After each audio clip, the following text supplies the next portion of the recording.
One pitiful lone jaguar sat in the great cat house. It was big. You watch TV? It was powerful. You don't watch TV, and it was all alone. And I was TV? so incredibly attracted to that one lone jaguar. I would Is that what we're watching? make my father stay back, and I would lean over towards the bars, and I would start talking. You talked to the jaguar. I did talk to the jaguar. Remember what you said? I would say how people are stupid, how they don't understand me clearly the same way they don't understand you, how they're locking you up in this cage the way I'm locked up in my own head. Those are the things I would talk about to the jaguar. I made a promise over and over again that if I ever got my voice back, that somehow I would help that animal, help that jaguar, help these animals like him. Alan Rabinowitz has kept his promise. Devotion to jaguars became his religion.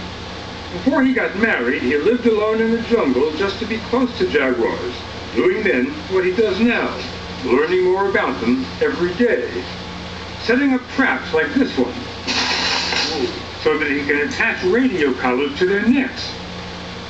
One night, Alan and his team snared this young lady and put her to sleep for a while. This is the same cat you saw swimming this afternoon. It's likely. It looks as if it probably is. The team monitored the jaguar's vital signs, took a blood sample, and put a GPS unit around her neck. It's through the data of a few animals like this that we're able to be saving this whole species. And here's a jaguar we saw from the sky.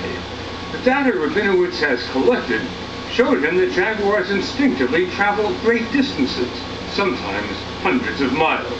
Trouble is, they can't anymore. Cattle ranches now interrupt their old roaming routes, and ranchers kill jaguars because jaguars eat their cattle.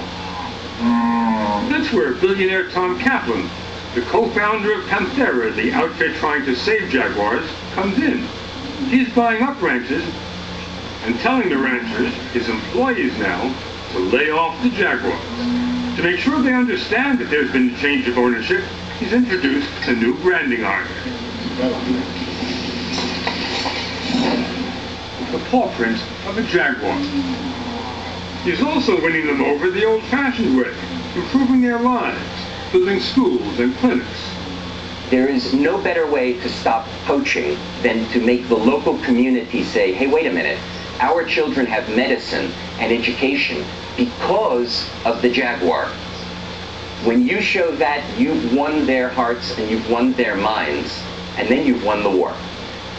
Alan Rabinowitz wants the jaguars to be able to roam freely again, so he's working with governments as well as ranchers to protect what he calls jaguar corridors. They connect the different isolated areas where the cats are still thriving. He gets to these areas sometimes, and sometimes he gets too close. Now, how far away are you from it?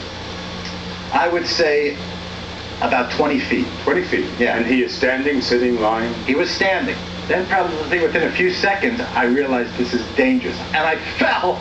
And of course, you know, what more could happen? So I fell backwards, thinking, okay, if you want to kill me, then now's the time. I'm on my back. And the jaguar just stood up and started walking off into the jungle, not very far away. But this is what I'll never forget. It turned back to me. It gave a low growl. It wasn't an aggressive growl. It just gave kind of a low growling sound, and it looked at me. And I looked at it, and I could look at its eyes now with no fear.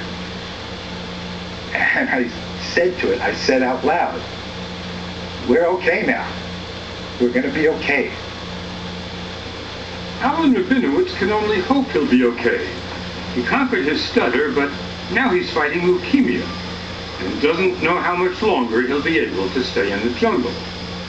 But before we left, he told us he was happy that after his 30 years of devotion, we'd be introducing so many of his friends on 60 Minutes. That's good. Hey, that ticket means it's a commercial. Y'all know that? Hey, why'd you get under the bus? So silly. Okay. Thank y'all for watching.